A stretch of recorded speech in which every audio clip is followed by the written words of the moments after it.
तो आज के लेक्चर में हम लोग देखेंगे एप्रोरी एल्गोरिदम। एप्रोरी एल्गोरिदम क्या होता है, ठीक है। इस एल्गोरिदम को हम लोग कैसे यूज़ करेंगे, क्या क्या इसके बारे में हिस्ट्री है, वो सारा चीज़ आज हम लोग इस लेक्चर में देखेंगे। तो सबसे पहला पॉइंट हम लोग देखते हैं कि एप्रोरी एल्गोरिदम किसके द्वारा दिया गया था। तो एप्रोरी एल्गोरिदम आर अग्रवाल और एस श्रीकांत दोनों मिलकर ही 1994 में एप्रोरी एल्गोरिदम जनरेट किए थे। क्यों जनरेट किए थे? तो फ्रीक्वेंट आइटम सेट जो रहता है डेटा सेट के अंदर, उसका कितना प्रोबेबिलिटी है, कितना परसेंट चांस है आने का, उसको फाइंड करने के लिए इसको दिया गया था। तो स्टार्टिंग में ये किसके लिए था? तो बूलियन एसोसिएशन रूल के लिए था। बूलियन मतलब क्या होता है? आइदर 0 या फिर 1 के लिए काम होता था। उसके बाद हम लोग क्या देखें कि एप्रोरी एल्गोरिदम का जो नेम है वो एप्रोरी ही क्यों रखा गया? ये इसलिए रखा गया क्योंकि एप्रोरी मतलब होता है प्रायर नॉलेज, ठीक है। एप्रोरी प्रायर नॉलेज यूज करके हम लोग इस एल्गोरिदम से एक फ्रीक्वेंट आइटम सेट को हम लोग क्या कर रहे थे? जनरेट कर रहे थे। इसी चलते इसका नाम क्या रखा गया? एप्रोरी रखा गया। ये बहुत फेमस क्वेश्चन है कि why the name Apriori was given, ठीक है। तो एप्रोरी नेम क्यों दिया गया था? तो इसके पीछे का रीजन है कि एप्रोरी नेम इसलिए दिया गया था ताकि हम लोग क्या कर सके, फ्रीक्वेंट डेटा सेट को हम लोग क्या कर सके, जनरेट करवा सके, ठीक है। एप्रोरी का मतलब क्या होता है? तो एप्रोरी इसलिए नाम रखा गया क्योंकि ये प्रायर नॉलेज को क्या करता है, यूज करता है। That why's the name was given Apriori, ठीक। थोड़ा सा और आगे आते हैं हम लोग। उसके बाद नेक्स्ट टॉपिक अगर हम लोग देखेंगे यहाँ पे, तो नेक्स्ट टॉपिक क्या है, इसका काम क्या होता है? तो it is use to calculate. ये क्या कैलकुलेट करता है? Association rules. एसोसिएशन रूल मतलब क्या होता है? एसोसिएट करना, एक आइटम को दूसरे आइटम के साथ एसोसिएट करना है, कि अलग अलग ऑब्जेक्ट के बीच में एसोसिएशन करता है। जैसे मान लेते हैं कि कोई भी एक कस्टमर है, अगर वो क्या परचेज करता है, मिल्क परचेज करता है, तो क्या पॉसिबिलिटी है उसका कि वो मिल्क के साथ क्या परचेज करे? ब्रेड को परचेज करे। For that reason Apriori algorithm is being used.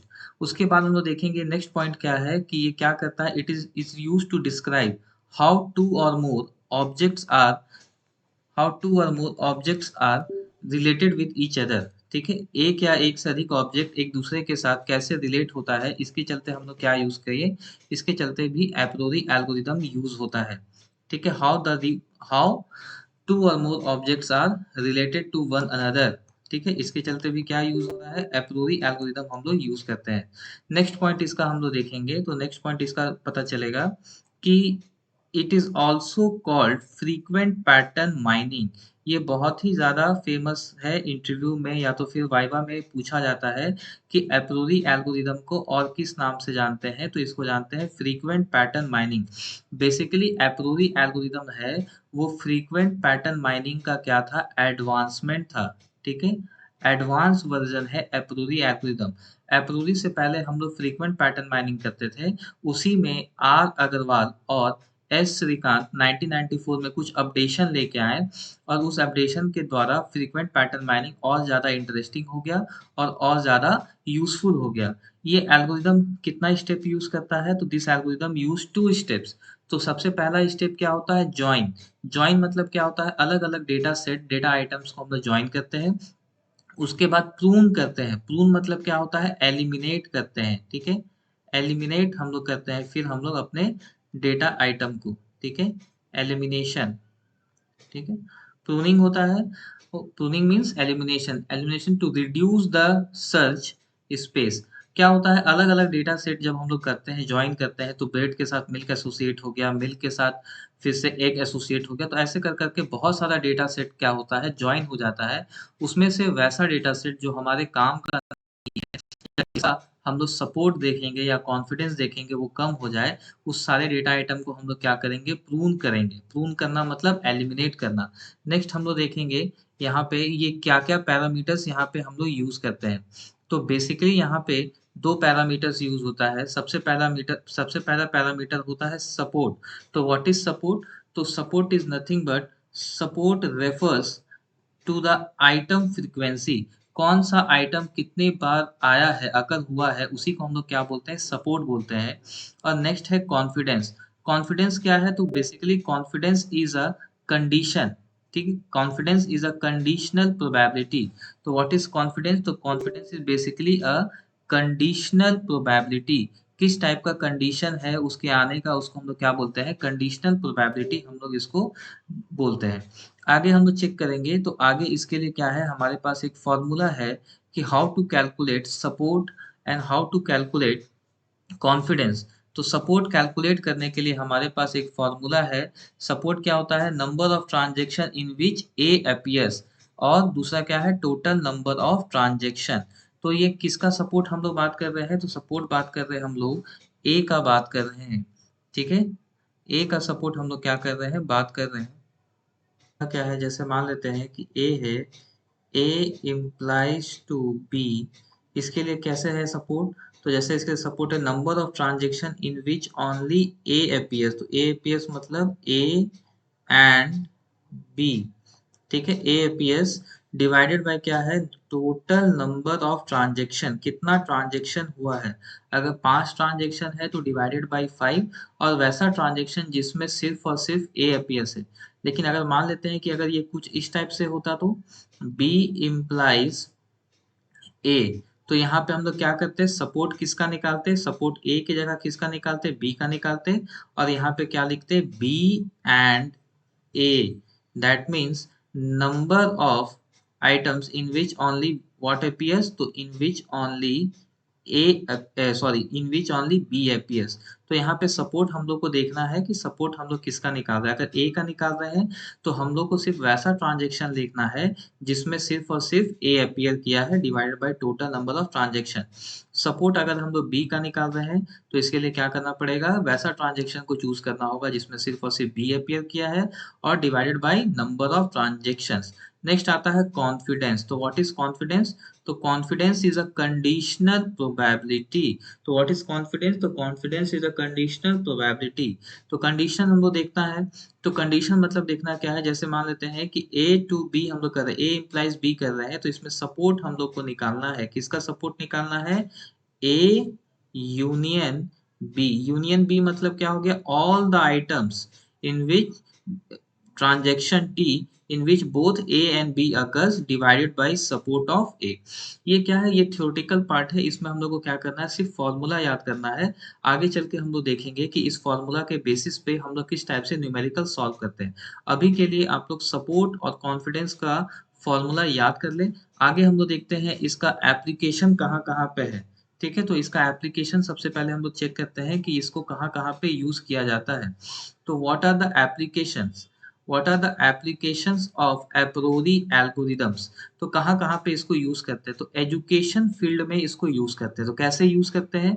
तो एजुकेशन फील्ड में हम लोग एसोसिएशन रूल लगाते हैं डेटा माइनिंग करने के लिए कि कौन सा स्टूडेंट एडमिटेड है और उस स्टूडेंट का क्या क्या कैरेक्टरिस्टिक्स है, स्पेशलिस्ट है, स्पेशलाइजेशन है, वो सारा चीज हम लोग क्या करते हैं इसमें हम लोग कंसिडर करते हैं कि क्या है। जैसे मान लेते हैं कोई एक फलाना स्टूडेंट है, वो स्टूडेंट क्या कर रहा है कि मान लेते हैं कि वो एडमिशन लिया है सिर्फ और सिर्फ ये केमिस्ट्री डिपार्टमेंट में एडमिशन लिया है। तो उसका क्या क्या बैकग्राउंड है, मतलब किस किस सब्जेक्ट के थ्रू वो एडमिशन लिया है, क्या किया है। ठीक है, और भी कैसा ऐसा स्टूडेंट है कि जो केमिस्ट्री ऑप्ट किया है, केमिस्ट्री ऑप्ट किया है तो केमिस्ट्री के बैकग्राउंड में क्या-क्या सब्जेक्ट था उसका, क्या उसका क्वालिफिकेशन था, ऐसे रिगार्डिंग हम लोग इन्फॉर्मेशन जनरेट करने के लिए हम लोग क्या करते हैं? एप्रोरी एल्गोरिदम एजुकेशन फील्ड में यूज़ करते हैं। नेक्स्ट कहाँ पे इसका यूज़ होता है? मेडिकल फील्ड में। मेडिकल फील्ड में कहाँ इसका यूज़ करते हैं? एनालिसिस करने के लिए पेशेंट का डेटाबेस को। जैसे मान लेते हैं कि कौन-सा ऐसा पेशेंट था जिसको क्या हो गया? कैंसर हो गया। अब कैंसर जैसे हो गया तो आजकल हम लोग न्यूज़पेपर में पढ़ते हैं कि कैंसर कॉफ़ी पीने से नहीं होगा, या कैंसर प्लास्टिक के कप में चाय पीने से होता है, या बहुत ऐसा चीज़। ये सब कैसे आया? तो ये सब डेटा माइनिंग से आया। हम लोग क्या किए, वो सारा पेशेंट का जिसको कैंसर हुआ था उसका हम लोग डेटाबेस निकाले, और वो डेटाबेस में हम लोग क्या किए, एप्रोरी एल्गोरिदम के माध्यम से हम लोग उसमें फ्रीक्वेंट डेटा सेट निकाले कि the person suffering from cancer will have certain common symptoms. कुछ-कुछ कॉमन सिम्पटम्स होगा, उसको निकाले और उसको निकालने के बाद हम लोग क्या किए, डेटा माइनिंग के ज़रिए ए प्रियोरी एल्गोरिदम यूज़ किया और हम लोग पता कर पाएँ कि क्या-क्या चीज़ है।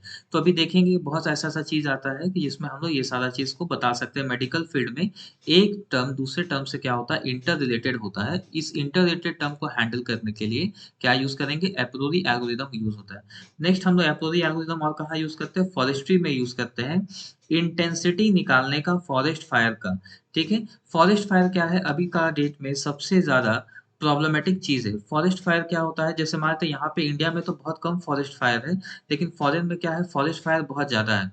तो फॉरेस्ट्री में हम लोग क्या करते हैं, ये एप्रोरी एल्गोरिदम के बेसिस पे हम लोग निकालते हैं डेटा कि व्हिच ईयर, ठीक है? कौन से ईयर में फॉरेस्ट फायर ज़्यादा हुआ था और उसका कॉजेज़ क्या-क्या था।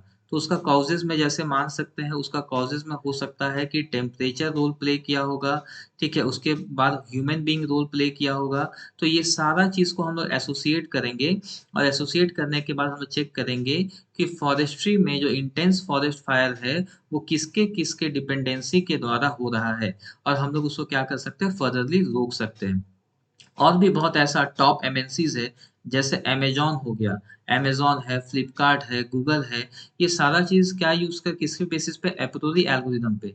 और अमेज़न तो एक सिस्टम ही लगा के रखा है, रिकमेंडर सिस्टम। रिकमेंडर सिस्टम हर जगह अभी आप वेबसाइट में देखेंगे, जैसे फॉर एग्ज़ाम्पल फ्लिपकार्ट में, अगर कोई इंसान क्या करता है, फ्लिपकार्ट में अगर हम लोग क्या करते हैं, शर्ट परचेज़ करते हैं, तो उसके नीचे में ऑटोमैटिकली यहाँ पे एक ऑटोमैटिक रिकमेंडेशन आ जाता है, पैंट का आ जाता है। अगर हम लोग पैंट सेलेक्ट करते हैं तो ऑटोमैटिकली रिकमेंडेशन आ जाता है, किसका आता है? बेल्ट का आता है। ये कैसा है? ये तीनों का कॉम्बिनेशन कैसे आ रहा है? तो एप्रोरी एल्गोरिदम से। ये क्या बताना चाह रहा है आपको ये रिकमेंडेशन सिस्टम, कि जो आदमी शर्ट परचेज़ किया है, वो पैंट भी परचेज़ किया है और जो पैंट परचेज़ किया है, वो क्या परचेज़ किया है? बेल्ट भी परचेज़ किया है। कभी ऐसा होता है ना कि हम लोग जैसे मान लेते हैं कि हम लोग केएफसी में ही जाते हैं, ठीक है? केएफसी में जाते हैं तो केएफसी में हम लोग को क्या मिलता है, एक पैकेज मिलता है, ठीक है? एक पैकेज मिलता है केएफसी में हम लोग को, एक पैक मिलता है, उस पैक में क्या होता है, बर्गर होता है, ठीक है? बर्गर होता है, बर्गर प्लस क्या होता है, कोल्ड ड्रिंक होता है, ठीक है? और कोल्ड ड्रिंक के साथ में एक क्या होता है, फ्रेंच फ्राइज़ होता है, ठीक है? फ्राइज़ होता है।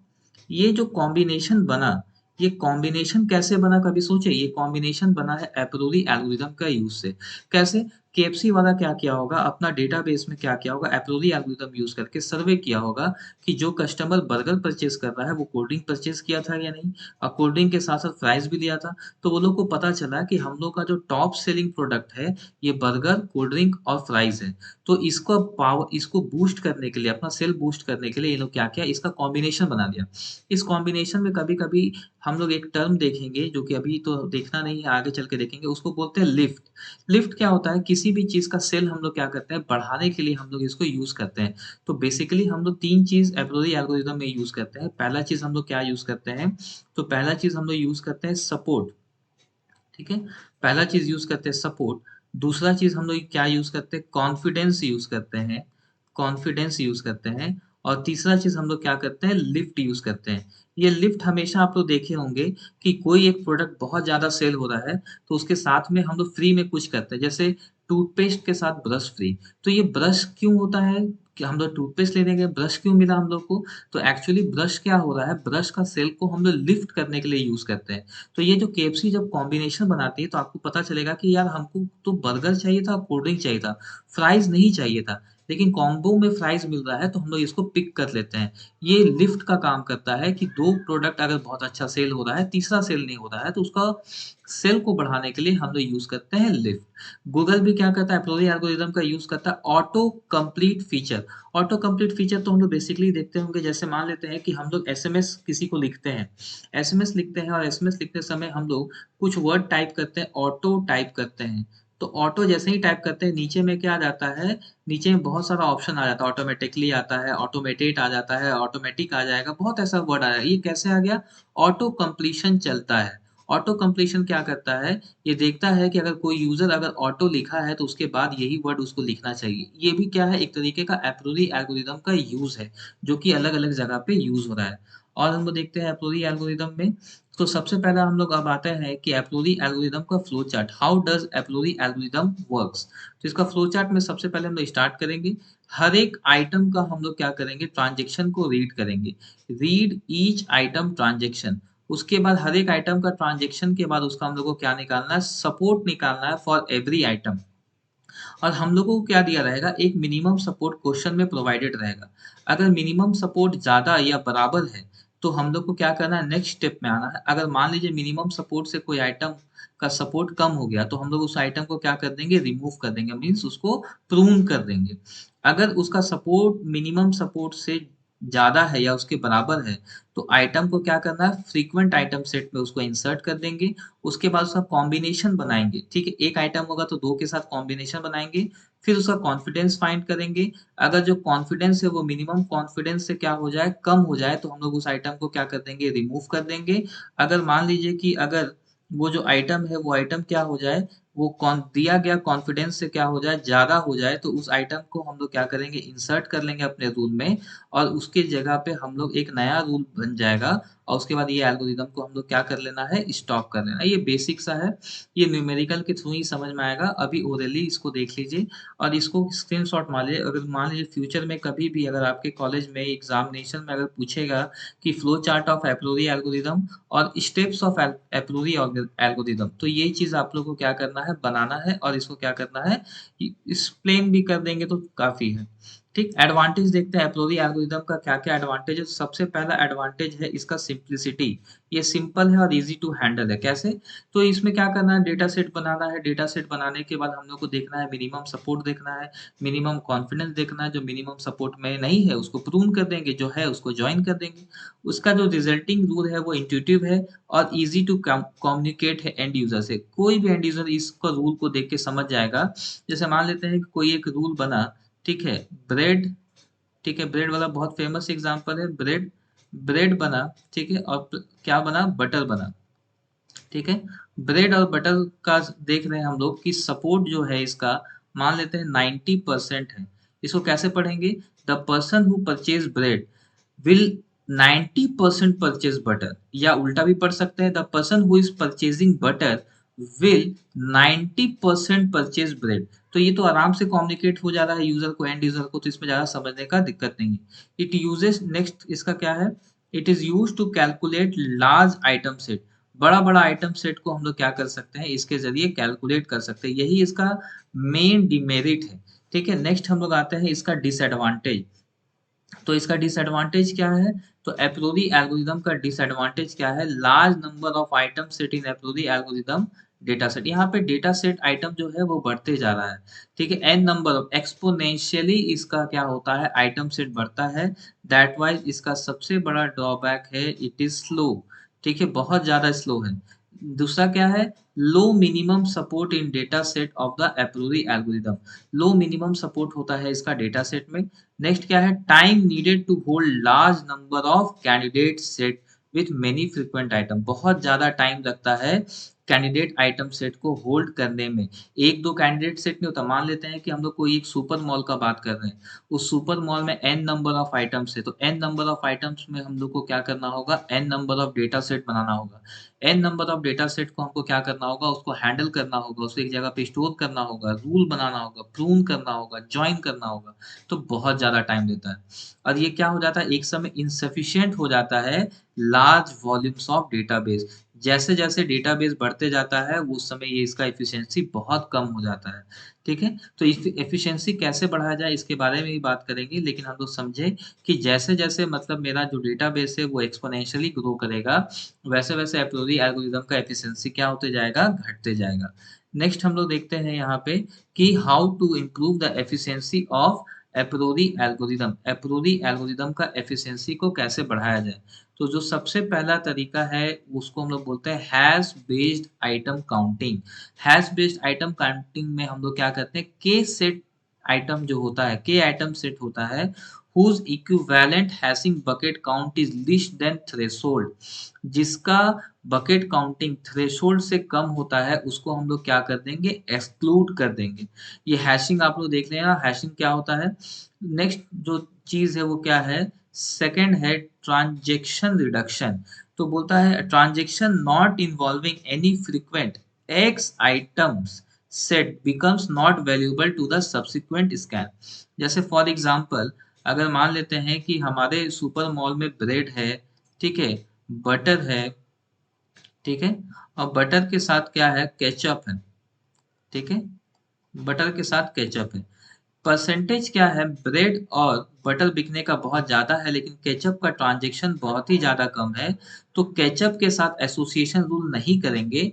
केचप को एसोसिएशन रूल में या एप्रोरी एल्गोरिथम में डालने से पहले ही इसको क्या कर देंगे, एक्सक्लूड कर देंगे, क्योंकि हमारे लिए ये बेनिफिशियल नहीं है। तो ये ट्रांजैक्शन रिडक्शन भी क्या कर सकता है, एप्रोरी एल्गोरिथम का एफिशिएंसी बढ़ा सकता है। नेक्स्ट जो थर्ड नंबर है, वो थर्ड नंबर क्या है, पार्टीशनिंग।